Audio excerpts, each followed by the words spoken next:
Muy buenas noches, estimados amigos. Soy Enrique Cornejo y tengo el gusto de estar con ustedes en su programa Punto Crítico, programa que se transmite semanalmente por Onda Digital Perú, sus canales y plataformas asociadas en todo el país. Punto Crítico es un programa que busca promover el diálogo serio, alturado, siempre basado en ciencia, en datos y tratando de buscar puntos de consenso, escuchando todas las posiciones, pero siempre en una perspectiva democrática, en una perspectiva de garantizar las libertades y, por supuesto, las instituciones.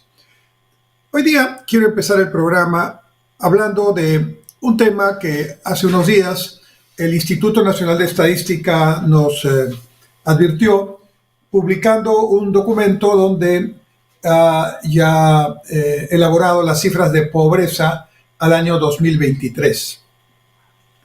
Y la noticia negativa es que la pobreza ha aumentado, está en 29% del total de la población. Dicho de otra manera, de cada 100 peruanos, 29 son pobres, bajo la metodología de la pobreza monetaria que establece mundialmente. Todos los países la toman, la aplican, el Banco Mundial, como punto de comparación mundial. Antes de seguir comentando esta noticia de incremento de la pobreza monetaria, les explicaré brevemente cómo se mide la pobreza a nivel de todos los países. Es decir, la metodología es la misma que utiliza cualquier país del mundo, sea chico, grande, Estados Unidos, China, Alemania, o pequeño, Haití, Costa Rica o Costa de Marfil, ¿no? Hay dos métodos para medir la pobreza. El método de la pobreza monetaria, elaborado por el Banco Mundial, y es el que más se usa, es aquel que establece que hay una línea mínima de ingresos cuando una población o una familia o una persona está por debajo de ese ingreso per cápita, anual, ¿no? Entonces decimos que esa persona o esa familia está en pobreza. Incluso hay un límite todavía menor y aquellos que están por debajo de ese límite menor están en pobreza extrema. Esos son los dos conceptos que se manejan. Durante más de 20 años, desde el año 2000 hasta el año 2019, antes de la pandemia, la pobreza monetaria bajó del 54% de la población en el año 2000 al 20% en el año 2009. Es decir, en el año 2000, cuando empezó el siglo XXI, de cada 100 peruanos, 54 eran pobres, bajo la misma metodología.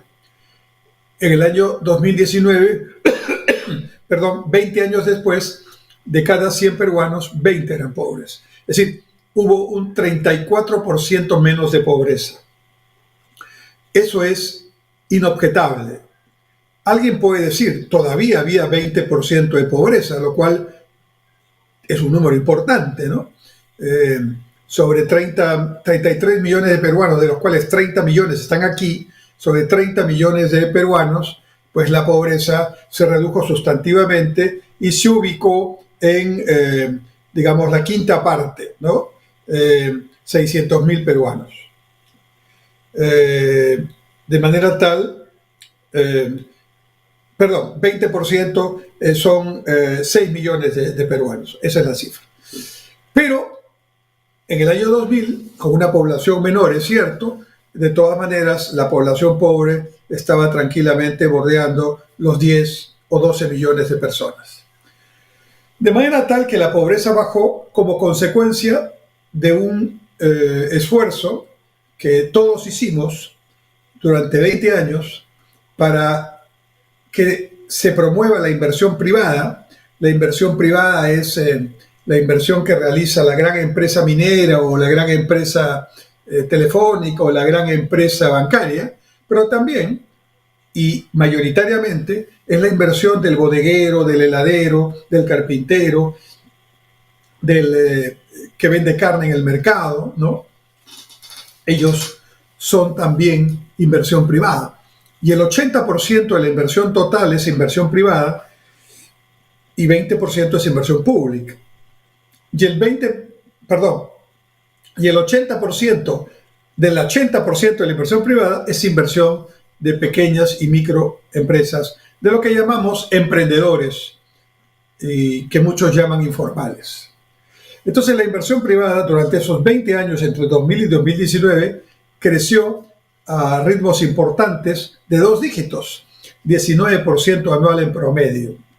Y el crecimiento económico que produjo esa inversión fue de alrededor de 5% promedio para todo el periodo y de 7% promedio en algunos años en particular, 2009, 2008, 2009, 2010.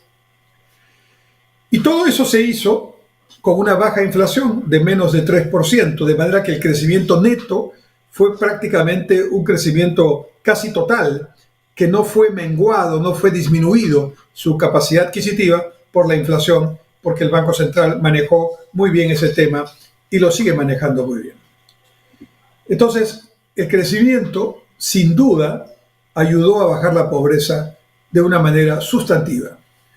Los que no querían ver eso, ni otorgarle el crédito a ese proceso positivo, decían que el modelo no funcionaba porque la pobreza seguía existiendo. Claro, miraban la foto. Y yo miro la foto del 2019 y me encuentro con 20% de pobres. Y digo, 20% de pobres son 6 millones de peruanos. ¡Qué barbaridad! Pero lo que no dice esa foto es que 20 años antes eran 10 o 12 millones de peruanos pobres. Y que eso se había reducido de manera sustantiva en esas 2 décadas de crecimiento y buena inversión.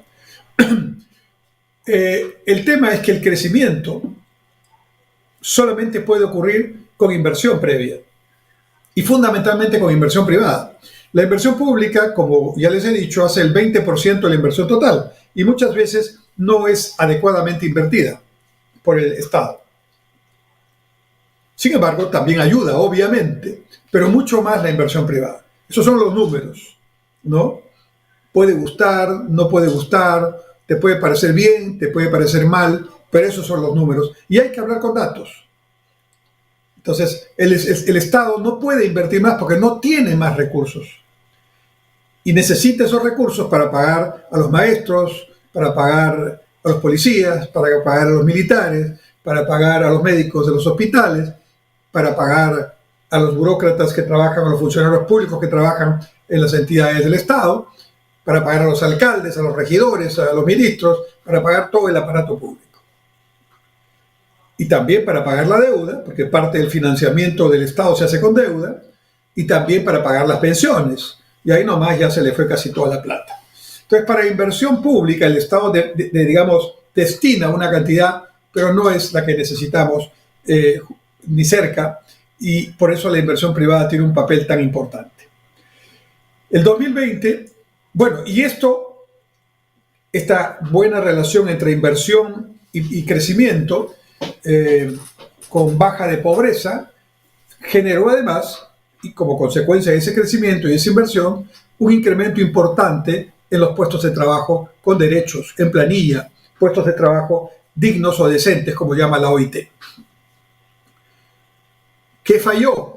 Bueno, el sector privado hizo su trabajo con algunas imperfecciones, siempre se puede mejorar, pero el que falló fue el Estado, que con los recursos del crecimiento no fue capaz de mejorar la educación, mejorar la salud, mejorar la justicia, mejorar la seguridad ciudadana o la infraestructura básica.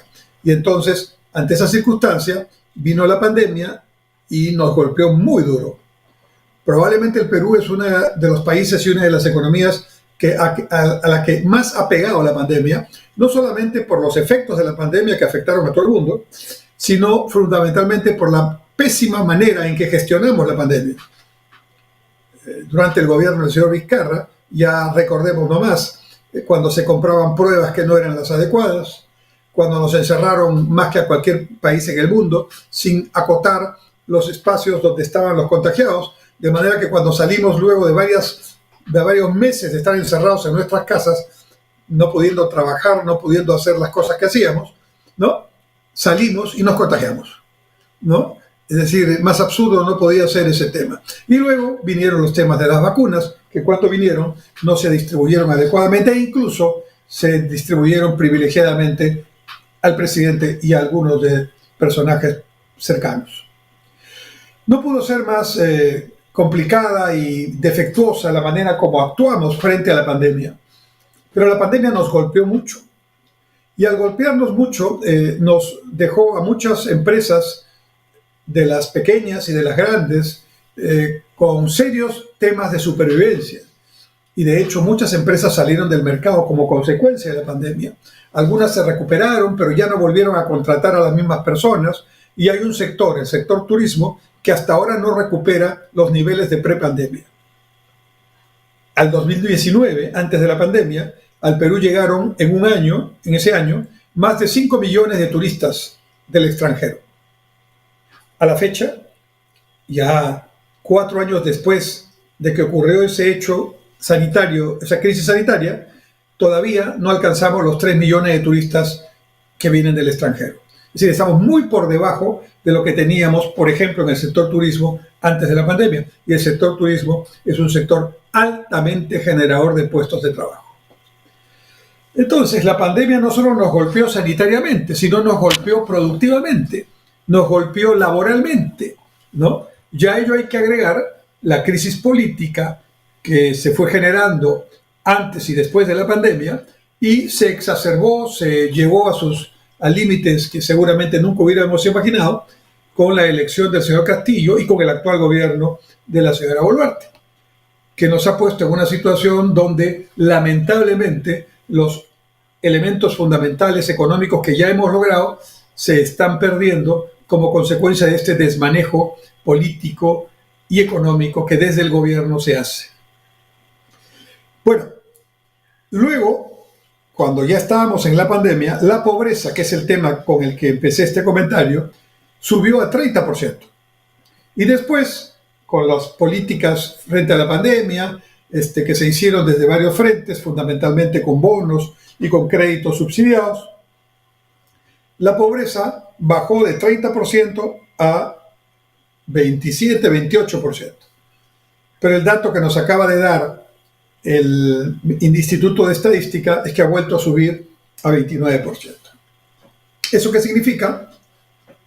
Que todavía no hemos salido de la recesión en la que entramos el año pasado, el año 2023, que la inversión privada está en negativo. El año pasado la inversión privada decreció menos 7.5%, que el crecimiento, aunque ya es positivo, el año pasado fue menos 0.5%, ahora estamos bordeando un crecimiento de 1.5%, alrededor de 2%, y la expectativa es que el año 2024, este año, vamos a crecer entre 2,5 y 3%. Pero para generar los empleos que necesitamos, para los que ya están desempleados, más los empleos que necesitamos para los jóvenes que cumplen 16 años cada año, que son más de 350,000, y que necesitan, por lo tanto, ya estar en condiciones de trabajo, porque forman parte de la fuerza laboral o de la población económicamente activa, necesitamos crecer no menos del 6% al año. ¿Por qué? Porque para generar empleos sanos y en cantidad adecuada, necesitamos crecer mínimo 5%. Pero como la población peruana crece cada año 1%, necesitamos crecer 6%. Le restamos el 1% de crecimiento de la población, ¿no? Y nos quedamos con 5% de crecimiento neto, que es generador también netamente de nuevos empleos. ¿Y a cuánto estamos creciendo? A la mitad. Por eso tenemos desempleados y por eso tenemos esta situación económica que nos ajustan con menos ingresos, con más pobreza, como acabamos de verlo, y también con crecimiento por debajo de lo esperado en la inversión privada. En realidad, estamos en una crisis de desconfianza que además cada cierto tiempo también nos golpea por el lado externo. Cuando ocurrió el inicio de la guerra entre Rusia y Ucrania, los mercados internacionales se alteraron, el mercado del petróleo y de fertilizantes y de petroquímicos y de combustibles se elevó tremendamente a nivel mundial, subieron los precios de todos los derivados, aquí también en Perú, y luego ya cuando ese tema se aquietó, se volvieron a poner los precios en niveles más o menos razonables. pero eso generó también un tema inflacionario a nivel mundial y también le pegó a Perú, que siempre había estado creciendo con una inflación anual de menos del 3% y hace 2 años crecimos casi al 10% de inflación. Y eso es muy malo. Felizmente el Banco Central ya logró ubicarse nuevamente en el rango meta de inflación, es decir, estar por debajo del 3% anual. Dichas estas cifras, la pobreza de 29% incrementada desde el año 2022 al 2023 es una muy mala noticia, pero es razonable, es digamos algo que se veía venir, en tanto la inversión privada está en negativo, la inversión pública no se maneja bien y en tanto el crecimiento está negativo. Y cuando eso ocurre, también caen los empleos y como consecuencia de todos estos elementos combinados, cae también la pobreza. O mejor dicho, se eleva la pobreza en sus niveles con respecto a la población. La otra manera de medir la pobreza es una metodología que ha establecido Naciones Unidas, específicamente el Programa de Naciones Unidas para el Desarrollo, y lo que nos dice es que la pobreza se mide a través de necesidades básicas de la población que no han sido satisfechas. Necesidad de vivienda, necesidad de alimento, necesidad de vestido, necesidad de educación, y así se van confrontando las necesidades básicas. Y si algunas de estas necesidades no se están cubriendo adecuadamente, en la metodología de Naciones Unidas considera que esa persona o esa familia es pobre. Por el método que veamos, o sea, por el método de pobreza monetaria, o sea, por el método de necesidades básicas insatisfechas, lo que apreciamos en los últimos años, y muy particularmente este año, es que la pobreza ha aumentado, los niveles de vida de la población peruana se han deteriorado y estas circunstancias tan negativas no parecen estar como objetivo en la agenda del gobierno, ni de los congresistas, ni de los medios de comunicación, ni de los principales gestores de políticas o de opiniones.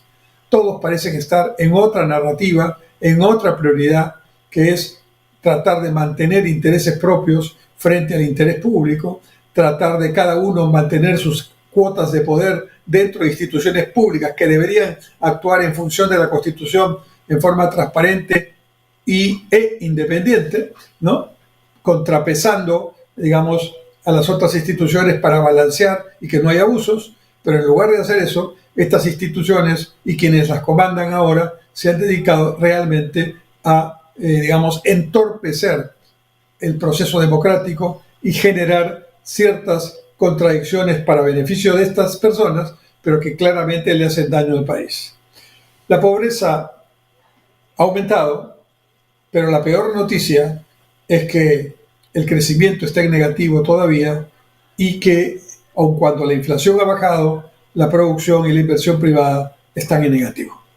Vamos a hacer un alto y volvemos en el segundo bloque de Punto Crítico por Onda Digital Perú, sus canales y plataformas asociadas en todo el país.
Entramos al segundo bloque de Punto Crítico, su programa de análisis de las variables económicas, sociales y políticas que interesan al Perú y que interesan al Perú viniendo también desde el contexto internacional.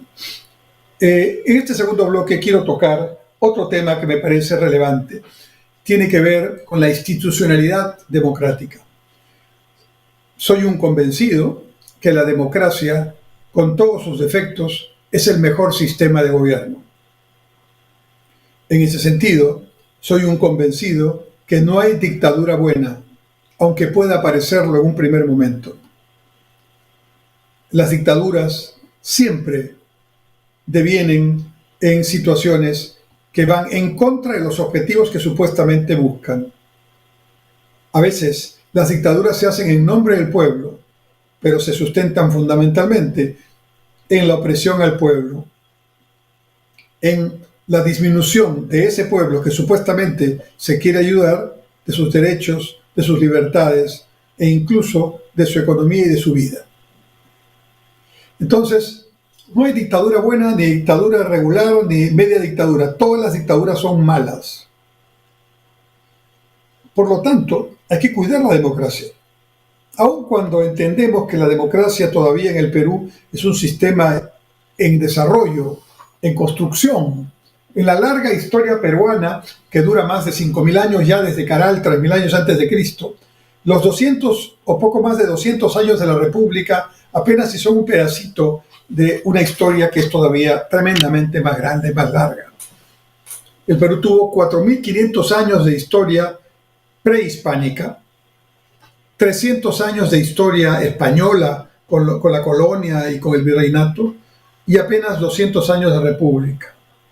Y en esos 200 años de república no podemos hablar de 200 años de democracia.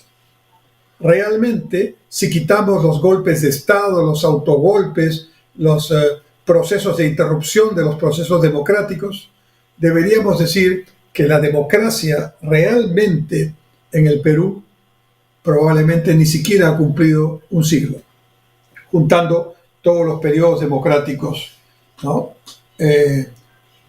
Con todas sus imperfecciones. Entonces, la primera reflexión sobre la institucionalidad democrática en el Perú es que es muy débil. Salvo honrosas excepciones, como por ejemplo el Banco Central de Reserva, que es una institución exitosa para bien del país y que se mantiene a lo largo del tiempo con un equipo técnico sólido e independiente de las presiones del gobierno. ¿Y qué logra de esta manera? Que la política monetaria, que la estabilidad de la moneda, que las reservas internacionales sean manejadas con gran eficiencia y con un buen criterio. Otra institución que podríamos poner en el pequeño grupo de instituciones que mantienen políticas de Estado a pesar de lo que ocurre en la coyuntura, sin duda es el Ministerio de Relaciones Exteriores. Como el Banco Central, Cancillería peruana forma gente de muy alta calidad y luego esa gente, esas personas formadas en la Academia Diplomática o en el propio Banco Central, terminan siendo los funcionarios y después los dirigentes de estas instituciones. También deberíamos mencionar, creo yo, al Ejército, a la Marina de Guerra y a la Fuerza Aérea, nuestras Fuerzas Armadas, que también son instituciones tutelares y que en el tiempo, aunque han tenido periodos de crisis, sin embargo, mayormente nos brindan a todo el país esa seguridad, ese acompañamiento que necesitamos para poder garantizar la paz y el desarrollo. Creo que también aquí entra el Ministerio de Comercio Exterior y Turismo, el MINCETUR, que tiene firmados ya 22 tratados de libre comercio con diferentes países y gremios y bloques regionales del mundo, y que está negociando en este momento 2 importantes convenios comerciales adicionales, uno con Hong Kong y otro con India. Creo que también este es un sector que se salva y creo que ahí me quedo. Porque otras instituciones no tienen esa fortaleza, esa sostenibilidad en el tiempo y esa solidez de su equipo humano y de sus políticas para bien del país. En el otro lado, tenemos a una degradada presidencia de la República, con la actual presidenta, que es una presidenta constitucional y que sin embargo no llega al 5% de aprobación en las encuestas a nivel nacional. Y como ustedes saben, estar en el 5% de aprobación es prácticamente estar ya en el campo del error estadístico, más o menos 5%, lo cual podría significar que este 5% en realidad no es 5%, sino es menos. De todas maneras, el estar con esa tan baja popularidad hace que la confianza en la política de gobierno, la efectividad de las medidas que da el gobierno, ¿no? La trascendencia de lo que haga el gobierno está muy disminuida porque evidentemente el liderazgo que parte de la presidenta en este caso no está funcionando en la talla, en la medida, en las expectativas que supone estar en la presidencia de la República de un país como Perú, que es un hermoso país, pero es un país también que requiere muchas cosas y requiere, por lo tanto, liderazgo, compromiso, seguimiento, inteligencia, capacidad de escucha, etc. Entonces, realmente lo que nosotros vemos en este momento son instituciones que supuestamente deberían ser independientes y muy fortalecidas para establecer eso que en democracia se llama el balance de poderes, para que ningún poder abuse de su poder frente a otro poder o frente a la ciudadanía. Hemos dicho que la institución de la presidencia de la República está muy bajoneada, muy mellada, poco creíble, poco respetada. En el ejemplo mayor de esta situación, recordarán ustedes que hace unos meses, cuando estaba la presidenta en algún lugar del país haciendo alguna actividad pública, una persona se acercó en un acto reprochable, claro está, y le llegó a jalar de los pelos a la presidenta, sin que su policía de seguridad pudiera impedirlo y impedir que pase el ridículo, sin duda. De verdad que ese desprestigio, esa falta de motivación, esa falta de liderazgo, se traduce luego en las acciones, en la evaluación de lo que se está haciendo, y lo que vemos es pues que tenemos una presidencia de la República muy devaluada, muy poco creíble, y lo peor de todo, sin idea de lo que hay que hacer realmente hacia adelante. Al mismo tiempo, tenemos una presidencia del Consejo de Ministros que está venida menos hace mucho tiempo, al punto que en este momento hay un portavoz de la presidenta que sale a declarar políticamente sobre la agenda de la presidenta y otros temas, digamos, quitando el espacio legal y constitucional a quien debe salir a responder por el gobierno, que es nada menos que el presidente del Consejo de Ministros. Y en el lado del Parlamento encontramos una dispersión todavía mayor, muchas bancadas, algunas absolutamente creadas en medio del desorden y el caos, sin ningún tipo de programa común, ideología o doctrina que pueda identificarlos. En otras palabras, unas bancadas que han sido producto de salidas de grupos parlamentarios mayoritarios, pero que han generado sin duda, de acuerdo al reglamento del Congreso, sus propios espacios y que ahora están ahí tratando de hacer algo, por lo menos en lo que respecta a la denuncia de estos temas. Pero más allá de eso, un gobierno y un parlamento que están muy debilitados. ¿En qué se parecen? En la poca popularidad que tienen. Y todos los días, tanto la presidenta como los congresistas hacen increíbles méritos para continuar bajando en su popularidad ya tan disminuida. Por otro lado, tenemos a una institución tutelar que es el Poder Judicial, ¿no? Que por lo que apreciamos está en un problema en la determinación de sus jueces más importantes, ¿no? Y lo peor es que aun cuando tengas la razón, probablemente no saldrán a favor tuyo las sentencias. Porque lo que se mueve es el interés, lo que se mueve es el dinero, lo que se mueve es el qué dirán, lo que se mueve es el impacto mediático que esto puede tener, y en función de todos estos elementos que acabo de mencionar, que no son de ninguna manera ni jurídicos ni técnicos, se toman decisiones que al fin del día pues deberían tomarse de otra manera, ¿no? Mientras tanto, ese Poder Judicial tiene jueces que dicen una cosa para el mismo tema hoy y dicen otra cosa para el mismo tema mañana. Y jueces que son provisionales y que por lo tanto temen que los puedan, digamos, despedir en cualquier momento, quitarles, digamos, el cargo, y por lo tanto no encuentran mejor manera de hacer su trabajo que no hacer olas contra el gobierno, contra el poder, y por lo tanto salen unas sentencias realmente inconcebibles. No soy abogado, pero me doy cuenta claramente que eso que está escrito allí en ese proyecto que de alguna manera se está empezando a discutir en el Congreso, pues es muy, muy, muy, muy malo, ¿no? Muy malo en el sentido de que no revela pues otra cosa que una depredación muy grande de los niveles políticos que otrora fueron tan importantes. Entonces, esto hace también que el Ministerio Público, que es el titular de la investigación penal, ¿no es cierto?, también tenga sus problemas, y por lo menos se identifican entre 2 y 3 grupos dentro del propio Ministerio Público, con fiscales supremos incluidos cada uno en el grupo correspondiente, y que están en una especie de abierta pugna por controlar el poder, o por controlar los medios de comunicación, o por controlar a ciertos funcionarios, ministros, o a la propia presidenta. Y en ese mecanismo,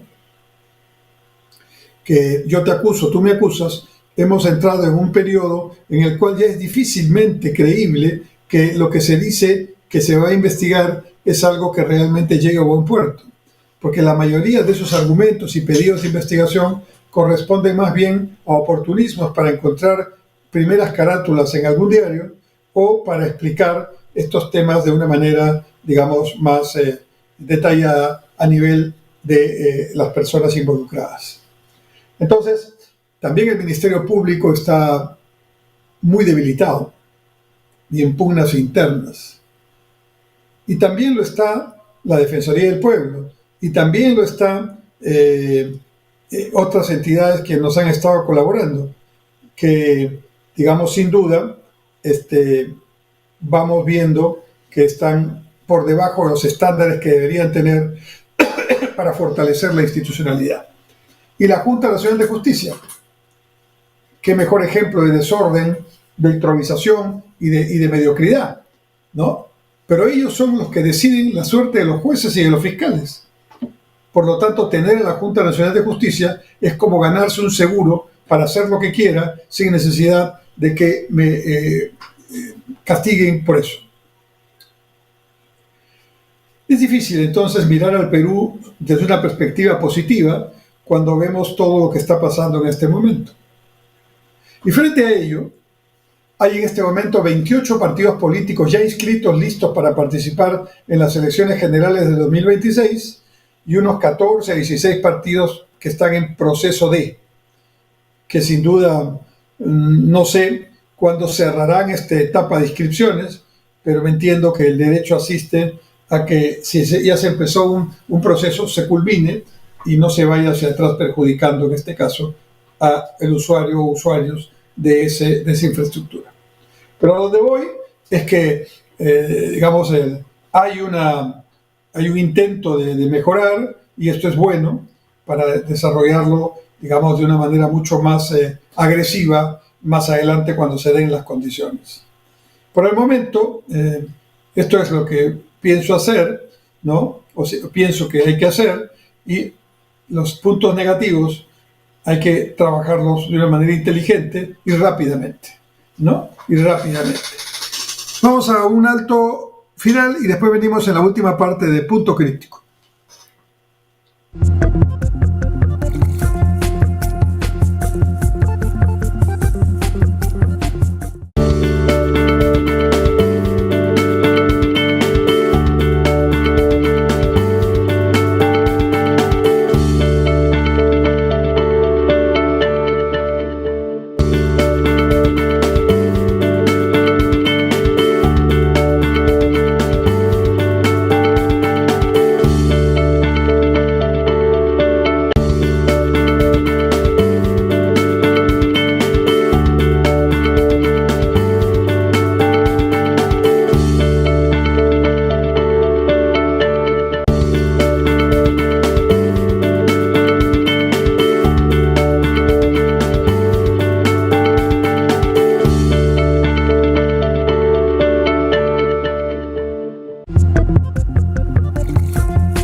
Estamos en la última parte de Punto Crítico, su programa de análisis económico, social y político, que realizamos todos los martes a las 7 en punto en Onda Digital Perú, sus canales y plataformas asociadas. Hoy día estamos 21 de mayo del 2024 y estamos en vivo y en directo transmitiendo. Y este es el último bloque del programa. En cada bloque toco un tema que me parece que es interesante para que ustedes lo conozcan. Y hoy quiero empezar a hablarles, porque voy a hablar en varios programas sobre este tema, de la importancia que va a tener y que ya tiene el puerto de Chancay que se está construyendo al norte de Lima. Habrán escuchado ustedes hablar de este puerto, cuyos propietarios son en 60% el gobierno chino, a través de una empresa que es su primera empresa de buques comerciales, ¿no? Naviera, que se llama COSCO Shipping, ¿no? Y 40% es accionista Compañía Minera Volcan, una empresa peruana. Este puerto está siendo construido para convertirse en un puerto hub. Puerto hub quiere decir un puerto que se convierte en centro de operaciones a nivel regional o mundial.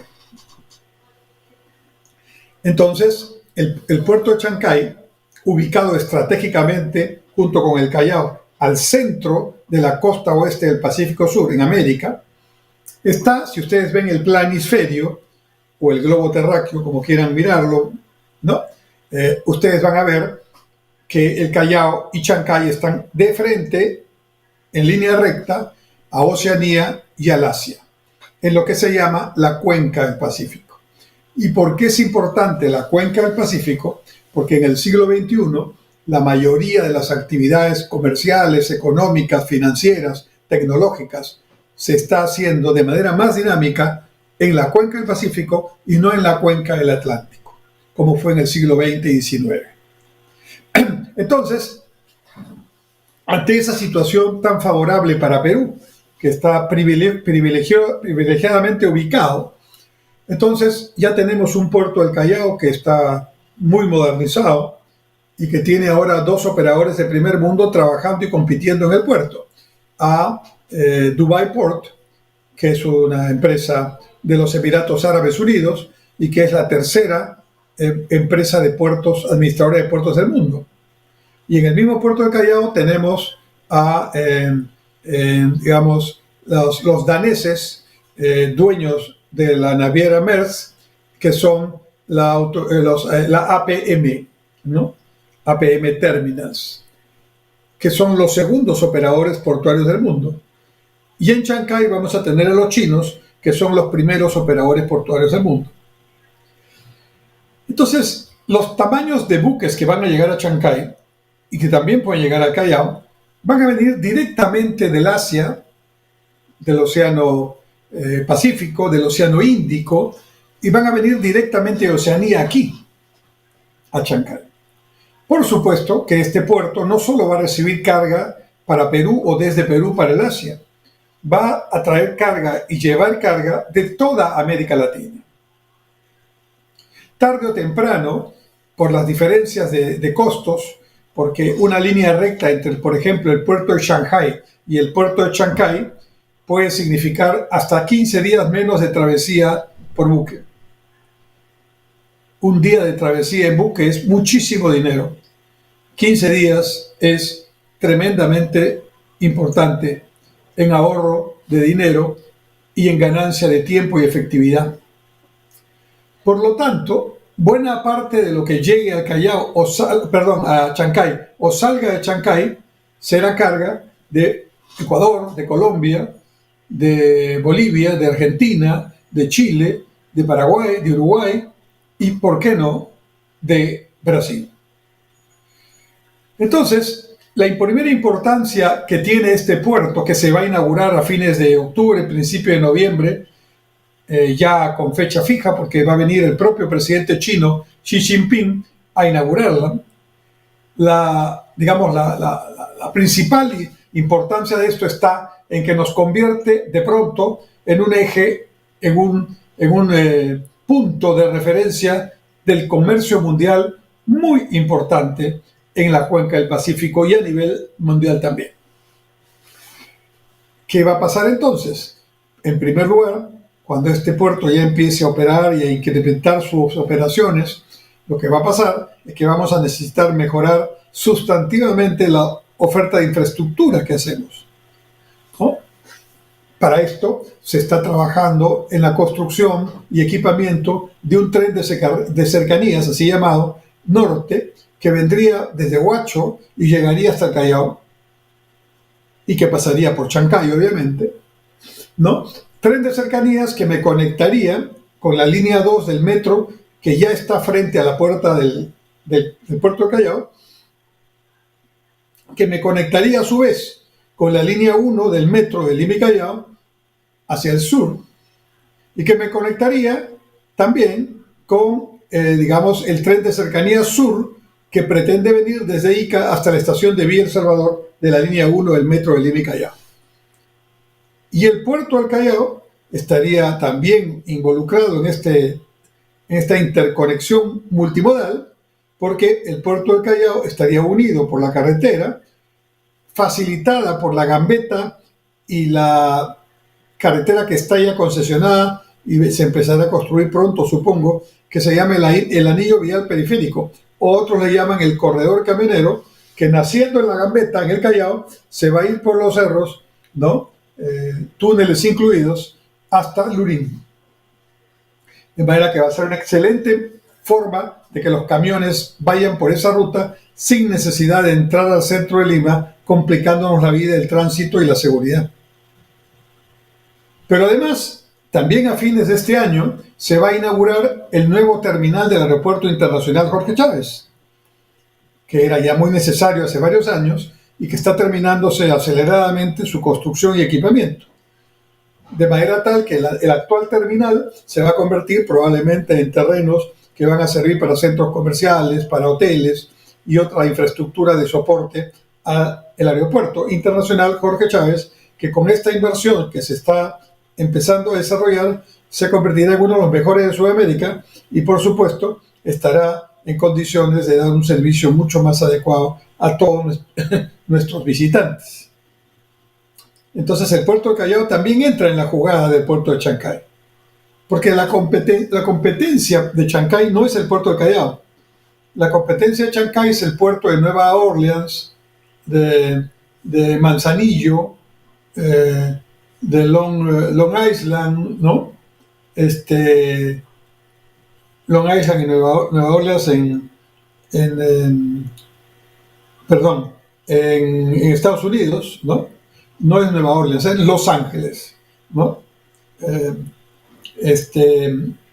Y el puerto de Manzanillo en México, o el puerto de Balboa en Panamá, ¿no?